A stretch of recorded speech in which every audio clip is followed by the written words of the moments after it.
কোটা আন্দোলনকে ঘিরে হতাহতের ঘটনায় বিচারের দাবিতে কয়েক জেলায় মার্চ ফর জাস্টিস কর্মসূচি পালিত হয়েছে।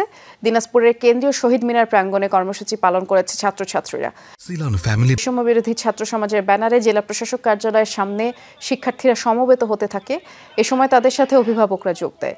ছাত্রছাত্রীরা স্লোগান দেওয়া শুরু করলে সেখান থেকে কয়েকজনকে পুলিশ আটক করে নিয়ে যায়, আর বাকিদের ধাওয়া দিয়ে ছত্রভঙ্গ করে দেওয়া হয়।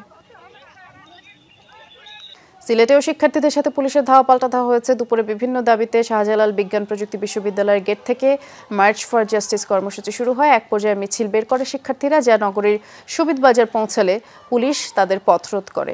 শিক্ষার্থীরা ব্যারিকেড ভেঙে এগিয়ে গেলে টিয়ারশেল ছুড়ে তাদেরকে ছত্রভঙ্গ করে দেওয়া হয়। পরে শিক্ষার্থীরা পুলিশকে লক্ষ্য করে ইটপাটকেল ছোড়ে। চট্টগ্রামেও শিক্ষার্থীদের সাথে একাত্মতা জানিয়ে কর্মসূচি পালন করেছেন আইনজীবীরা।